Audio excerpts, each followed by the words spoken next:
años. Era mi mejor amigo.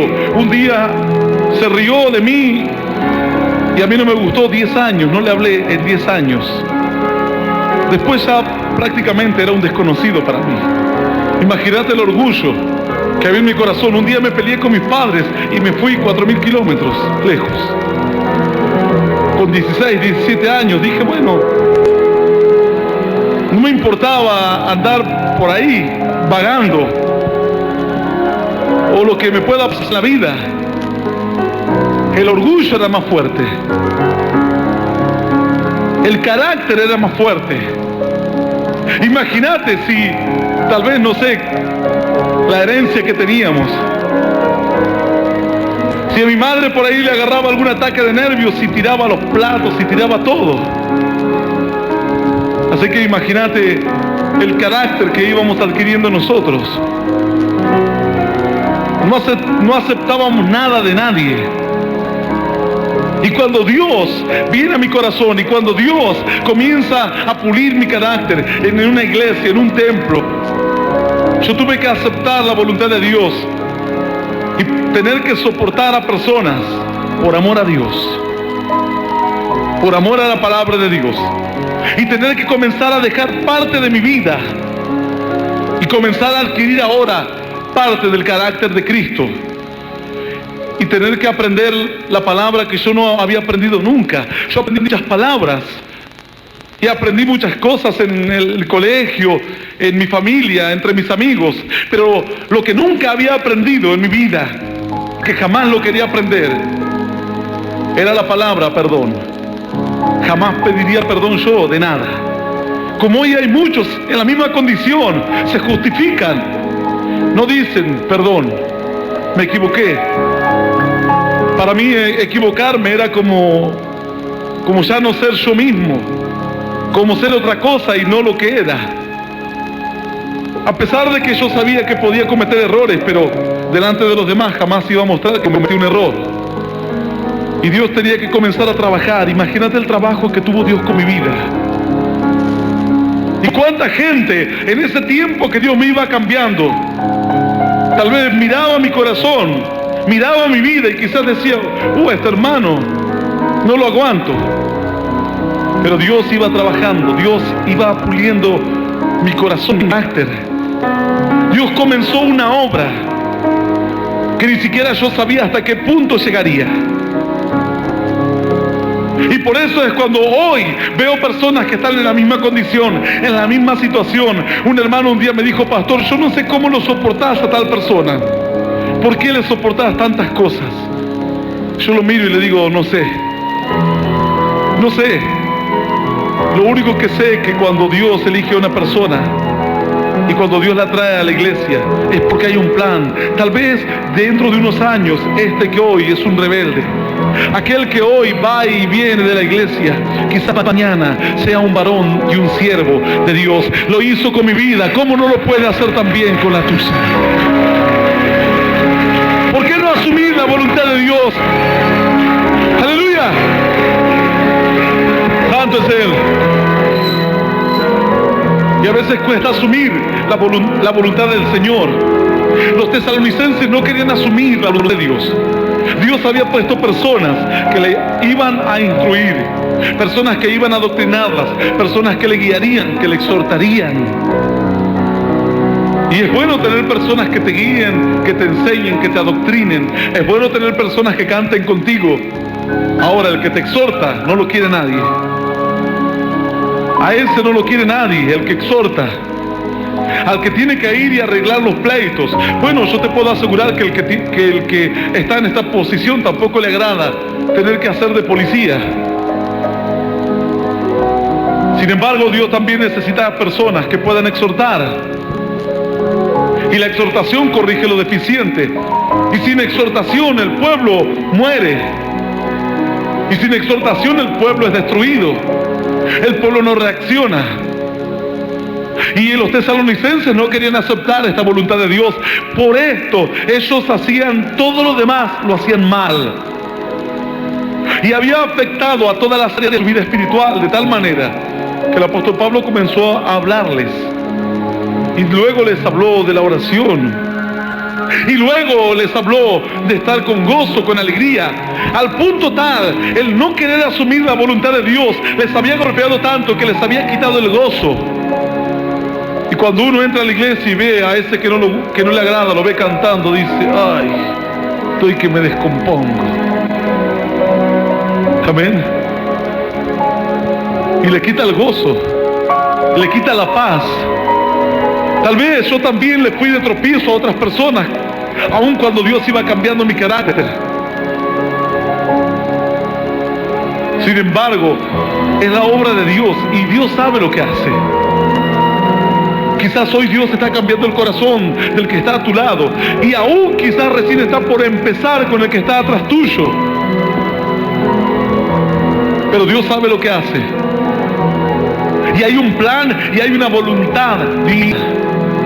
Tal vez Dios ha puesto un líder que pula tu carácter, que te deje el hombre más manso de la tierra. Alguno dirá: con el líder que yo tengo, con ese líder, si no salgo manso, no salgo más. Hace algunos años existían los jeans, y aquellos jeans que se conocían hace unos años atrás eran los azules, duros, que vos los parabas solitos y se quedaban ahí paraditos. Duros eran, parecían una tela pero durísima, hasta que salió el famoso lavado a la piedra, y nadie ya quería el duro, porque aquel vaquero que era prácticamente como una lona de tan duro que era. Luego se ponía blando, sí, pero después de que te irritaba tal vez la pierna te molestaba. Tenías que aguantarte aquel vaquero en incomodidad unos varios meses para que después quede una tela suave, o por lo menos que se pueda usar todos los días. Entonces a alguien se le ocurrió decir: ¿por qué no le damos a la gente el vaquero y le vendemos un poco usado? ¿Y cómo lograr que quede usado? Alguien dijo: bueno, lo lavamos a la piedra. Y el lavado a la piedra consistía en poner algunos elementos ahí en el agua que iban lavando la piedra y friccionando, lavando la tela y friccionándola a tal punto que la desgastaba. Se le ponían tal vez algunas piedras, otros elementos, y los desgastaba.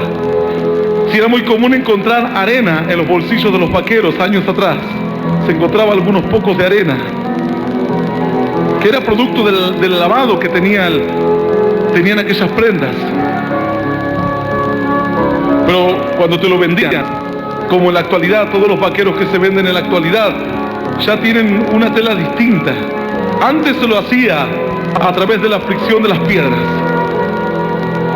y ahí el vaquero estaba listo para usar. Tal vez hoy tengas a tu líder, sea tu piedrita, que te lijará y te lijará hasta que quede suavecito, hasta que digas: sí, Señor, lo haré. Sí, Señor, predicaré. Señor, si es tu voluntad, lo haré. Tú pusiste a estas personas, por algo es. Me parece que te equivocaste, pero bueno, tú eres Dios. Amén. Yo antes decía: sí, Señor, con este te equivocaste. ¿Cómo lo vas a poner de líder? ¿Cómo vas a cantar? ¿Cómo va a andar con una guitarra? Te equivocaste, decía yo. Sin embargo, la obra de Dios, los tesalonicenses deberían aceptar la voluntad de Dios. Tal vez tu querida esposa es tu piedrita, la que te lijará y terminarás como Moisés. Luego de 40 años de matrimonio, mira algún matrimonio ya de años y mira la cara de cabrito que va al degolladero que tiene el marido. Está pulido ya acepta todo, ya está entregado, ha muerto a su propia voluntad. Lo bueno es cuando uno muere a su propia voluntad y acepta la voluntad de Dios. Dice la Biblia que el Señor fue llevado como oveja al matadero, enmudeció y no abrió su boca. Y todos se asombraban, ¿cómo puede hacer esto? Sin embargo, él en el huerto del Getsemaní se rebeló contra Dios. Dijo, Señor, no entiendo tu plan, y tu plan cuesta mucho, Señor, y no estoy dispuesto a hacer lo que me pides. Y ahí aparentemente el Espíritu estaba puliendo su carácter, puliendo el corazón del Señor Jesús, que era un corazón de hombre, un corazón propenso a la rebeldía, un corazón propenso al cansancio, al agotamiento, al fastidio. Pero dijo, Señor, yo estoy aquí para hacer tu voluntad, que se haga tu voluntad y no la mía. Asumir la voluntad de Dios. Los tesalonicenses se vieron afectados en todas las áreas de su vida. Escucha lo que dice la Biblia. Os rogamos, hermanos, que reconozcáis a los que trabajan entre vosotros y os presiden en el Señor y os amonestan, y que los tengáis en mucha estima y amor por causa de su obra. Tened paz entre vosotros. También os rogamos, hermanos, que amonestéis a los ociosos, que alentéis a los de poco ánimo, que sostengáis a los débiles, que seáis pacientes para con todos. Mirad que ninguno pague a otro mal por mal, antes seguid siempre lo bueno unos con otros y para con todos. Estad siempre gozosos, orad sin cesar, dad gracias en todo, porque esta es la voluntad de Dios para con vosotros en Cristo Jesús. No apaguéis el espíritu, no menosprecéis la profecía, examinando todo, retened lo bueno, absteneos de toda especie de mal, y el mismo Dios de paz os santifique por completo, y todo vuestro ser, espíritu, alma y cuerpo, sea guardado irreprensible para la venida de nuestro Señor Jesucristo. Fiel es el que os llama, el cual también lo hará. Todas las áreas que se vieron afectadas en la vida espiritual de los tesalonicenses era impresionante. Algunos ya decían, no, para trabajar así mejor no trabajo nada. Ya ni querían trabajar, ya no querían ni esforzarse por Dios, porque cuando uno no asume la voluntad de Dios, dice, no, yo mientras Él esté ahí no lo voy a hacer. Dice, no voy a tal grupo porque ahí estaba un hermano que tuve un problema y no voy. Habían apagado el espíritu también. Habían apagado el don de Dios. ¿Y todo por qué? Porque no sabían entender, ni atender, ni obedecer a la voz de los que estaban en autoridad dentro de la iglesia. Aquí no es como en el mundo, que si hay un club social dicen, aquel no me gusta, bueno, hagamos una asamblea, votemos, hagamos un boicot, un sabotaje, cambiemos de líder. Aquí hay que orar y decir, Señor, ayúdame a amar a este líder, ayúdame a amarlo, ayúdame a entender que es un ser humano como yo. No es aquí, vote por Juan, el pastor del año que viene, Juan, vote Pedro, el próximo líder. Y cuando yo sea pastor, no les haré orar nunca más los exhortaré. Y haremos cultos nada más que una vez a la semana, no todos los días. Y levantaremos una sola ofrenda y no exigiremos diezmos.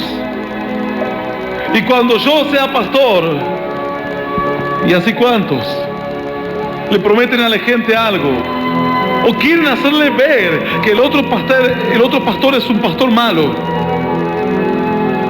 Pero la voluntad de Dios, hablemos de la voluntad de Dios, no de lo que a uno le parece. Esto no es como en el mundo, esto no es una democracia, esto es una teocracia. El gobierno de Dios, el saber interpretar la voluntad de Dios. Ahora alguien dirá, pastor, usted lo que habla es fácil. En mi iglesia el pastor no nos deja ni respirar. Él hace lo que se le da la gana y nadie puede opinar. Ahora, ¿cómo usted puede decir que no tiene que haber una democracia? La democracia es para el gobierno entre los hombres, no para la obra de Dios. Para la obra de Dios, el apóstol Pablo dijo, yo, Pablo, apóstol, levantado por Dios y para Dios. Si alguien dice, yo soy pastor porque hice unos cursitos bíblicos, un instituto y soy pastor. Bueno, tal vez lo sea, pero alguien puede poner en tela de juicio su pastorado. Sin embargo, quien ha sido levantado por Dios, nadie puede poner en duda lo que Dios levanta y lo que Dios unge. Porque a quien Dios unge anda con la bendición de Dios. Así como cuando alguien anda perfumado, donde entra deja su perfume. Y también cuando alguien anda sucio hace muchas semanas, también se siente, ¿cierto? Es inevitable. La bendición de Dios, cuando está en una vida, se verán los frutos y la mano de Dios. Algunos dirán, bueno, pero a mí mi iglesia no me gusta. Váyase a otra iglesia. Nadie le obliga a que permanezca en una iglesia quejándose, renegando. Busque otra iglesia en la que deje de negar y de quejarse y póngase en sujeción y en obediencia a quienes les están hoy predicando la palabra de Dios, para que la iglesia salga adelante, para que tu vida espiritual no se vea afectada, para que no apagues el espíritu, para que no dejes de orar, para que nadie te quite el gozo, para que no dejes de trabajar, para que no dejes de creer en las profecías, para que no dejes de orar y de levantar manos santas a tu Dios, dice la Biblia. Y fiel es Dios, el que os llamó y también el que lo hará. ¡Aleluya! Santo es el Señor. Los tesalonicenses se vieron muy golpeados. No aceptaban la voluntad de Dios, no reconocían las autoridades en la iglesia. Nadie dice que pueda haber personas que tal vez tengan errores, pero de ahí a no reconocer la autoridad y a no querer trabajar como iglesia, afectará todos los niveles de tu vida espiritual. Vos dirás, no, pero yo estoy bien como estoy. Es mentira. Entonces la Biblia miente. Algunos dicen, yo en la iglesia voy, me siento, escucho y me voy a mi casa. Así andás. Vos dirás, yo ando bien. Es mentira. O miente la Biblia o mentís vos. Y la Biblia dice, antes bien, sea todo hombre mentiroso y Dios verás. Dios no puede mentir. Cuando una persona no acepta ni asume que la voluntad de Dios va a guiar a un pueblo, cuando no puede reconocer las autoridades de la iglesia, entonces esa iglesia está condenada al fracaso. Y el creyente está condenado a una tibieza espiritual. No tendrá gozo, no podrá orar, no verá milagros de Dios porque el Espíritu no te apoyará. No tendrá ganas de trabajar. No creerá que Dios le puede hablar al pueblo. Y todo lo que dice la Biblia, además, dice la Biblia, mirad que ninguno pague a otro mal por mal, antes de seguir siempre lo bueno. Tendrás problemas con todo el mundo. Los tesalonicenses tenían un caos en la iglesia, un caos. Y todo era a raíz de que no querían reconocer la autoridad. Y si alguien ve a alguno cometer un error, la Biblia dice, y si alguien ve a alguno cometer un error, vosotros que sois espirituales, restaurale con espíritu de mansedumbre, dice el Señor. Orá, busca la presencia de Dios. Dios es el que pone y Dios es el que saca. Y si en tu iglesia vos crees que es una iglesia que no está guiada por Dios, busca una iglesia en la que vos creas que es la guía de Dios. Alguien dirá, ¿y cómo puedo yo saber cuál es la iglesia guiada por Dios? ¿Cuál es la iglesia que el pastor fue levantado por Dios? El que se levantó, solo el que lo levantó el instituto bíblico. ¿Cómo lo sé yo? La Biblia dice, por sus frutos los conoceréis. Por sus frutos. Mirá su vida, mirá los frutos que ha dado y te darás cuenta si estás ante una iglesia que tenga guía de Dios o no guía de Dios. Pero cuando la encuentres, decís, Señor, aquí me sujetaré al más carnal. Mientras tú le des una autoridad en la iglesia, me voy a sujetar. Y ahí entonces tu corazón será pulido. Tal vez cuando el carnal te diga, hermano, ¿qué está haciendo parado? Vaya, siéntese, déjese de molestar. Y te trate mal. Vos te darás la vuelta. Y si ya estás pulido, agacharás la cabeza con tu corazón sangrando, con las llamaradas de fuego en tu cabeza y te sentarás y dirás, Señor, lo hago por ti. Amén.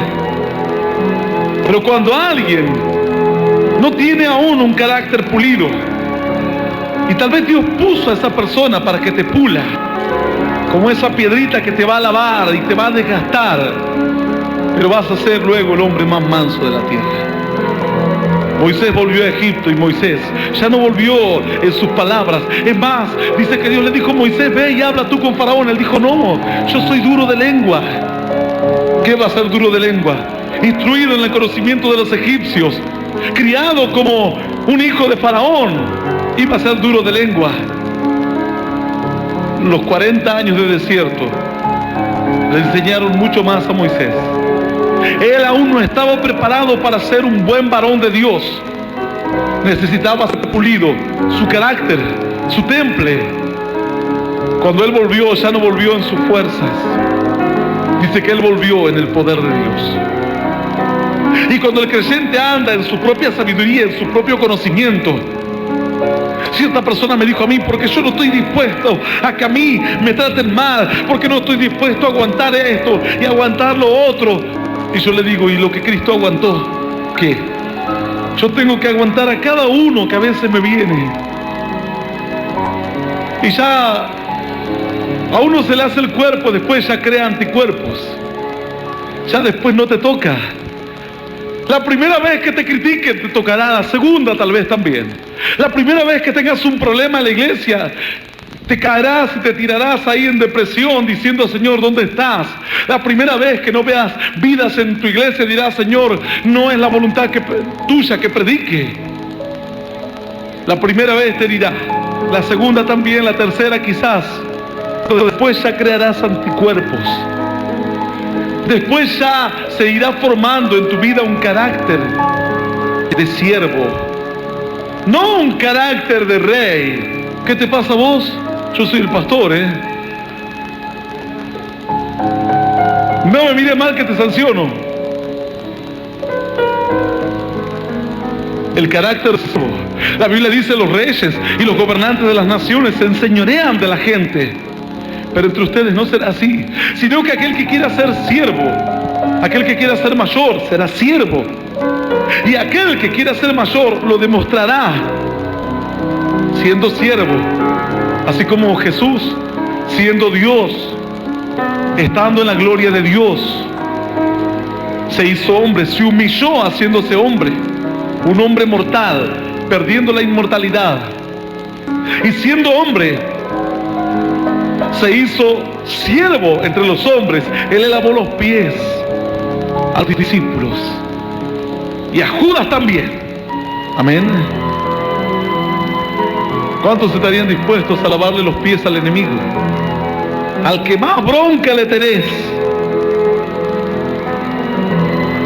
Sentarte y comenzar a lavarle los pies. Y por dentro: Señor, ya no vivo yo, mas Cristo vive en mí. Y el Señor le lavaba los pies a cada uno de los discípulos. Y al que le iba a entregar, al que le iba a condenar, también le lavó los pies. Y siendo siervo, se hizo siervo obediente. Y obediente hasta la muerte. Y muerte de cruz. Por lo cual, dice la Biblia, Dios le exaltó hasta lo sumo. Y le dio un nombre que es por sobre todo nombre, para que en el nombre del Señor se doble toda rodilla de los que están en el cielo, en la tierra y debajo de la tierra. Humillaos bajo la poderosa mano de Dios y Él os exaltará cuando fuere tiempo, dice la Biblia. Aleluya. Una vez te dirá, 2 veces te dirá, 3 veces, pero luego ya se irá formando en tu vida un carácter distinto. Un carácter distinto. Cierto pastor decía: pero ¿qué tengo que estar yo aguantando a estos? Y agarró y se fue. Claro, no estaba dispuesto a morir. No estaba dispuesto a ser siervo. Dejó el pastorado. No quería aguantar a los fieles.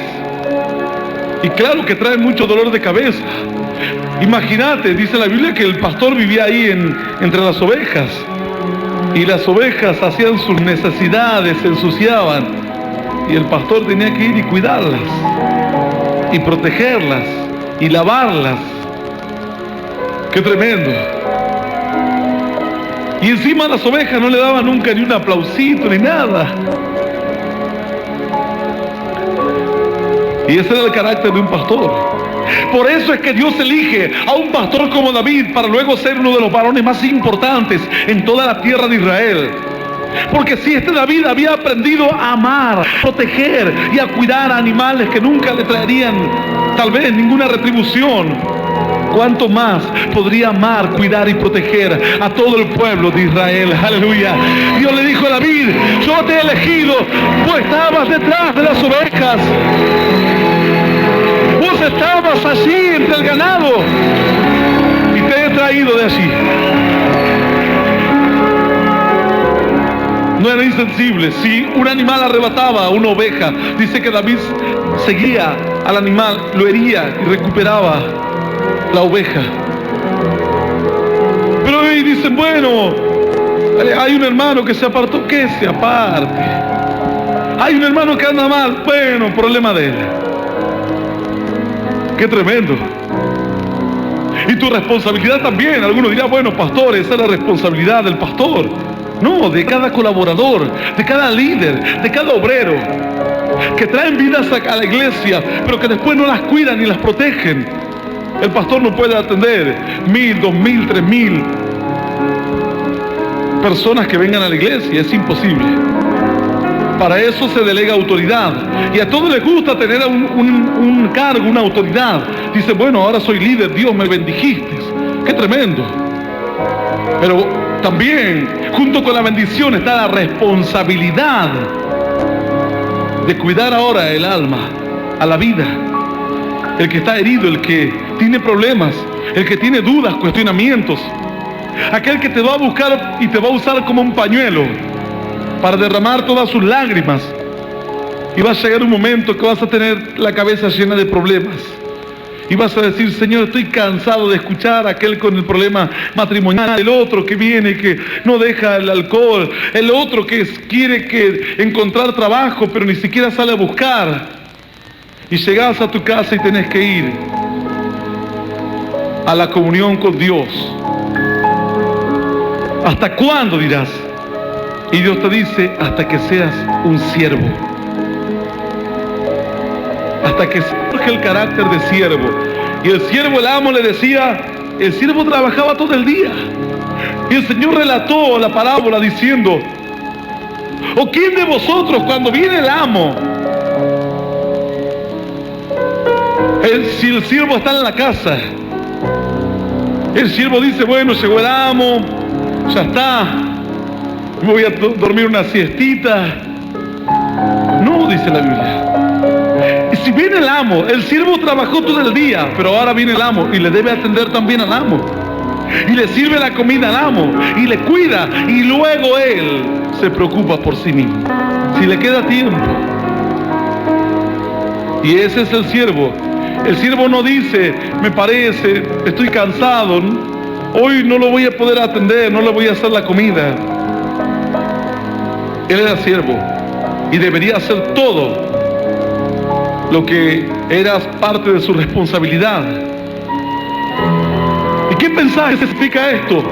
Algunos dicen: yo quiero ser pastor, y creen que pastor es salir en los canales de televisión, levantar los muertos, que la gente venga y te bese el anillo.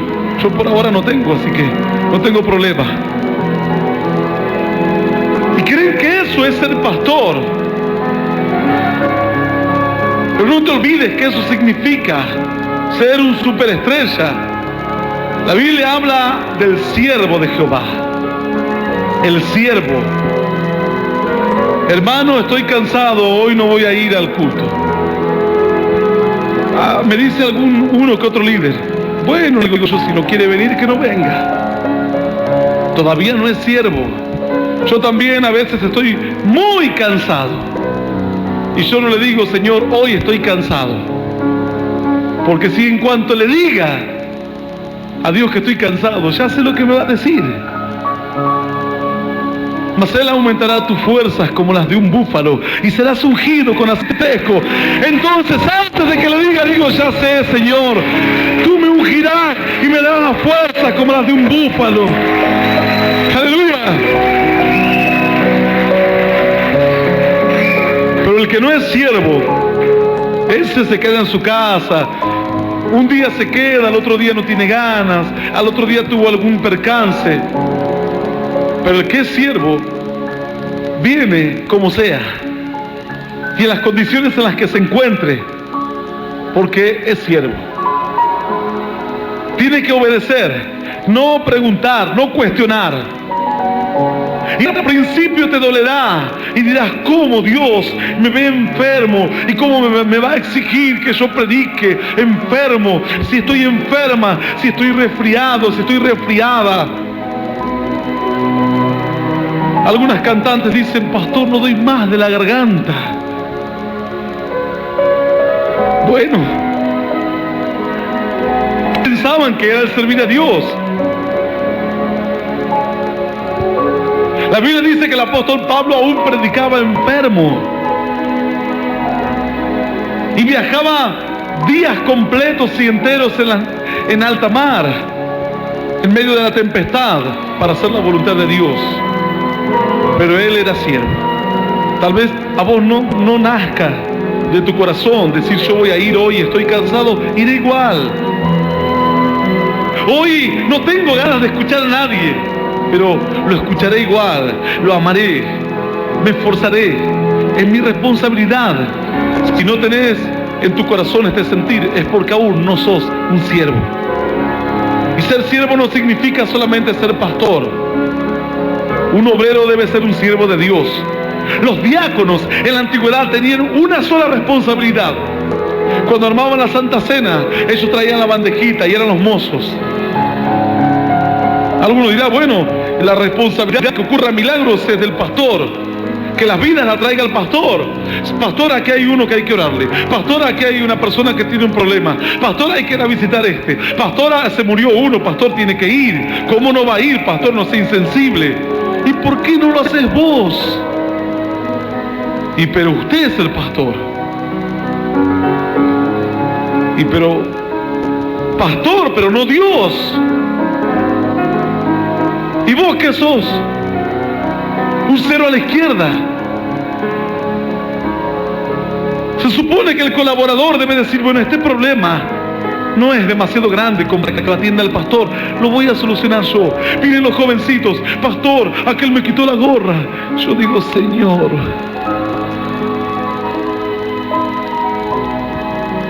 y tengo que ir y decirle por qué le quitaste la gorra.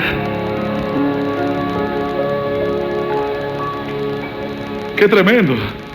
Pero cada uno debe asumir un compromiso y una responsabilidad. Y no pensar y creer, bueno, yo soy el portero y termina el culto y se acabó mi función y mi tarea. La cumplí bien, el portero ya dejó la puerta y ahora ya no me vengan con más problemas. Yo atiendo la radio, termino el programa de radio, cumplí con mi responsabilidad y no me vengan con más problemas. No es así. No es así. El que colabora, el que sirve, debe ser un siervo, con una entrega. Por eso es que hay personas que ya no dan más, y pastores que dicen, voy a renunciar al pastorado porque ya no aguanto más. Ya no soportan más la carga. En la antigüedad, los mozos, los que traían las bandejitas y decían, bueno, aquí está la Santa Cena para que celebremos todos este momento en comunión con Dios. No decían, bueno, terminó la Santa Cena, tengo el ministerio de la bandejita limpia, la guardo, la limpio, me la llevo a mi casa y hasta la próxima Santa Cena. No es así. La Biblia dice que cierto varón llamado Esteban, un diácono, era un varón tremendo en palabra, en señales y en poder. Y de él terminaba la Santa Cena, oraba por los enfermos y los enfermos se sanaban. Iba y predicaba a los perdidos.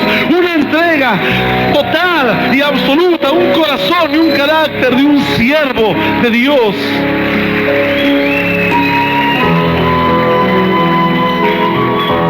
Yo te invito a que te pongas de pie hoy. Todos podrán decir de Esteban que era un simple mozo de la iglesia primitiva, pero era un siervo de Dios tremendo. Dice que al punto tal que los religiosos dijeron: tenemos que quitarle la vida a ese mozo, a ese diácono. ¿Qué sé yo qué será?, decían. Tenemos que matarlo. Y no lo fueron a matar a Pedro, no mandaron a matar a Juan, lo querían a este. ¿Por qué? Porque siendo diácono, hacía señales del cielo como ninguno. Tenía una predicación que llegaba a partir del corazón del más duro. Tenía una entrega total y absoluta. Cuando los religiosos que se levantaron contra el cristianismo en aquellos días se enteraron de la obra de Esteban, dijeron: tenemos que hacer algo con él. Y mandaron a buscar a Esteban y le hicieron como un juicio y lo condenaron. ¿Qué pasaba con Esteban? Tal vez ellos decían: si este ahora, que es un simple servidor de mesas, si este ahora que es un diácono, tiene tantas señales y tantos prodigios, tenemos que pararlo. ¿Cuánto más cuando sea un apóstol, un varón de Dios? Si ahora que no tiene ningún cargo en la iglesia, se mueve como un verdadero profeta o varón de Dios, ¿cuánto más si pasa el tiempo? Así que lo mataron, lo apedrearon, lo pusieron en cierto lugar y comenzaron a apedrearlo. Y Esteban, alzando los ojos a los cielos, dijo: he aquí veo los cielos abiertos y al Hijo del Hombre sentado a la diestra de Dios Padre. Y más se enfurecían los religiosos y los fariseos y le quitaron la vida. Verdaderamente este era un siervo. Murió allí aceptando la voluntad de Dios. Dijo: tal vez si este es el propósito de Dios. Él murió. Pero ahora deben levantarse otros siervos. Ahora deben levantarse otros varones, y no los tesalonicenses, que tuvieron 1000 problemas porque no aceptaban la voluntad de Dios. Debes crear ahora anticuerpos, un carácter distinto, un carácter nuevo. Una vez te dirá 2 veces también. Tal vez estés hoy herido porque alguien te miró mal, porque alguien no puede atenderte como debería, porque alguien no va a buscarte a tu casa o visitarte. ¿Por qué no comenzar a adquirir un carácter de un siervo de Dios? Verdaderamente crecer. Tu vida espiritual tomará ahora otro color. Ya no apagarás el espíritu. Tus oraciones no tendrán estorbo. Estarás siempre gozoso. No tendrás problemas con hermanos. No pagarás mal por mal. Tendrás ganas de trabajar en la obra del Señor, aunque otros no lo hagan. Algunos dicen: no, si otros no lo hacen, yo no lo hago. El siervo de Dios no le importa si alguno lo hace o no lo hace. Él trabaja igual para la obra de Dios. Tu vida va a crear luego como esas defensas. Y cuando alguien quiera dañarte, no llegará, no te tocará. Te reirás de lo porvenir. La Biblia dice: en 6 tribulaciones te librará Jehová, y en la 7ª ya no te tocará el mal. Tu vida ahora será templada, tendrá un carácter de un siervo, de un varón de Dios. ¡Aleluya! Santo es Él. Quizás sean tus hijos los que estén puliendo hoy tu carácter. Quizás sea tu esposo, tu esposa. Tal vez sea el hermano que está a tu lado, lo que más te disgusta. Eso te hace, no otra cosa. A otros no lo viene a molestar, dicen: a mí me viene a molestar, a mí que lo tengo aquí, que no lo trago, dicen. En cuanto cambie tu carácter, en cuanto tengas un carácter de siervo, ya no hará más falta pulirte. No hará falta pulir. Dios le dijo a Moisés: Moisés, alístate 2 piedras y sube al monte y yo te hablaré y escribiré allí mi ley y mi voluntad. Y Moisés aprendió, y Moisés entendió, y Moisés trabajó las piedras y comenzó a alisar la superficie. Imagínate si Moisés se llevaba 2 pedazos de roca. Señor, aquí está, escribí. ¿Cómo podía escribir Dios en una roca así, en bruto? Dios le dijo, alízate 2 piedras y yo luego escribiré en ellas mi voluntad. Y hoy tal vez sea lo mismo que Dios te dice a tu vida. ¿Y cómo se iba a alisar la piedra sino con otra piedra más dura? Y comenzar a trabajar, y la fricción, y raspar, y fricción, y fricción, y fricción, y fricción, hasta que comience a tomar la superficie, comience a alisarse la superficie. Y así todos los días tu vida, fricción, y el hermano que más bronca le tenés, te da y te da. Y Dios te dice, alízate, porque ya no escribiré más mis mandamientos y mi voluntad en tablas de piedra, sino en un corazón. No importa que sean tus palabras preparadas, armadas o no. La Biblia dice, abre tu boca, que yo la llenaré. Abre tu boca solamente, dice Dios. Si estás en comunión, si estás en oración, vidas serán bendecidas, milagros ocurrirán. No importa cuánto preparativo tengas o no. Aleluya. Si hay un tiempo de instrucción, si hay un tiempo de preparación, pero lo más importante es la comunión con Dios. A Elías nadie le enseñó a cerrar los cielos por 3 años y medio. No había un manual que decía cómo orar para que los cielos se cierren y no llueva durante 3 años y medio. Elías tenía comunión con Dios, oraba. Y el que ora no necesita ningún manual de nada. Dios le revela, Dios le habla, Dios le instruye.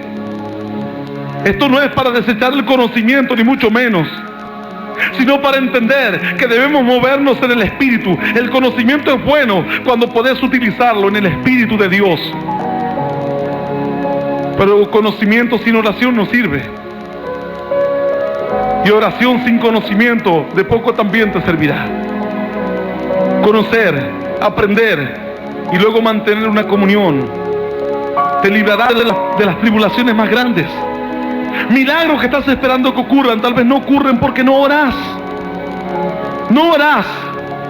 Y así los cielos permanecen cerrados, mientras que ya debería ser bendecido. Y así estás esperando que milagros ocurran y no ocurren. ¿Por qué no mejor plantarte hoy firme en la oración? Decir, Señor, voy a tomar un ritmo de oración, un compromiso de oración. Voy a orar. No importa lo que pase, no importa lo que sienta, voy a orar. Y sé que el diablo no me podrá destruir fácilmente. Sé que tú me sostendrás. Y sé que milagros ocurrirán. Yo no dudo de que si hoy me paro en algún lugar a predicar la palabra y oramos por los enfermos, un milagro ocurrirá. Ya no lo dudo, antes lo dudaba. Antes, cuando era niño, dice la Biblia, pensaba como niño, actuaba como niño y jugaba como niño. Mas cuando ya fui hombre, dejé lo que era de niño.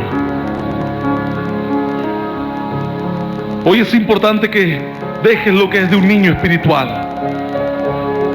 y sepas que es importante aprender, conocer, estudiar, pero por sobre todo orar en todo tiempo, con toda oración y súplica en el Espíritu. Yo voy a invitar a aquellas personas que están escuchando este mensaje a través de la radio y del cassette, a que desean ver la obra de Dios, el famoso avivamiento o el famoso despertar, o como le quieran llamar. No va a ocurrir nunca si no hay un pueblo que ore a Dios. Sin oración no hay bendición. Es imposible. Será producto de la casualidad, pero nada más. Cuando orás, hay una fortaleza en tu interior. Y si hoy alguien te dice, vamos a predicar a la calle, pero otro quizás dice, nadie se va a convertir. El que ora dice, alguien se va a convertir. Y sale en victoria, y sale en fe, y sale en poder. Y todo lo que emprendas, dice la Biblia, prosperará. todo lo que emprendas prosperará, porque estás orando. Pero cuando no hay oración, estás condenado a vivir una vida de fracaso espiritual. Elías era un hombre sujeto a pasiones, pero Elías cambió, porque en la oración Dios lo fue transformando. No nací allí en el cielo, no nací en una iglesia. Yo también me arrodillaba a orar, y cuando me arrodillaba a orar, no podía perdonar, no podía olvidar, no podía cambiar de vida. Sin embargo, Dios me fue enseñando en la oración y me fue transformando en la oración. Y los cambios más grandes experimentarás en la oración y en la comunión con Dios. Lo que en otro momento no vas a experimentar, el culto, el servicio de las reuniones de los domingos o de los sábados o de todos los días, no va a suplantar la oración. Algunos dicen, yo voy a la reunión todos los días, y bueno, no hace falta que ore. Sin oración no vas a ir a ningún lado. Para mí era imposible predicar todos los días. Luego Dios me dijo, solamente orá, clamá y confía, y yo te hablaré, y yo te instruiré. Y desde aquel día que Dios me habló, nunca más tuve problemas de subir a predicar. Y cuando hoy le digo a algún hermano, predica, no, dice, no. Predicar parece que la tortura china. Predica vos, dicen los pastores. No, vos. Yo mañana. No, vos. Y yo los miro y me hace recordar mi pasado. Pero algunos todavía ya hace 5 o 6 años que viven en el pasado y nunca avanzan, porque no confían en Dios, no oran a Dios. Cuando una persona ora, está confiada y tranquila. Vas a predicar confiado y tranquilo, y sabes que vas a caminar en la vida y vas a ver la mano de Dios, y Dios nunca te va a desamparar. David dijo, yo fui joven y he envejecido, y no he visto a justo desamparado, ni su simiente que mendigue pan. Aleluya. He aprendido que si caminas con Dios, Él nunca te abandonará. Vamos a orar hoy. Yo quiero orar por tu vida, y quiero que vos también ores y le pidas a Dios que Él pueda venir a tu corazón y derramar espíritu de gracia y de oración, lo cual Él promete en la Biblia. Orar es lo más maravilloso que una persona pueda hacer. Tal vez en algún momento te costará, quizás en algún momento no le encontrarás sentido, pero cuando puedas decir, yo fui joven y ahora he caminado tiempo con Dios, y si alguien me dice, pastor, ¿qué es lo que debo hacer para ver la bendición? Ore a Dios. Orando, Dios te revelará cosas nuevas. Dios te mostrará secretos y misterios ocultos. Dios me ha mostrado cosas que jamás en mi vida me hubiese imaginado conocer. Satanás, el diablo, ha puesto las luchas más grandes. He visto la obra de Dios, visiones de Dios, sueños de Dios, que luego Dios me los ha confirmado. Pero sabía que si dejo la oración, y sé que si dejo la oración, es mi muerte. Es como entregarte en manos del enemigo. Un soldado lo último que va a entregar es su arma. Un creyente lo último que tiene que dejar de hacer es dejar de orar. Podrás tener el problema más grande, nunca dejes de orar. Nunca dejes de orar. De la noche a la mañana podrás ser cambiado en otro hombre. De ser un creyente y una persona de bien y de amor a Dios, si dejas de orar 1 mes, 2 meses, podés llegar a ser una de las peores personas que jamás te hubieses imaginado. A cuán bajo podrías caer. Volverá a renacer todas las pasiones y todo lo viejo de antaño a tu propia vida. Cierra tus ojos mientras vamos adorando a Dios. El Ministerio Luz a las Naciones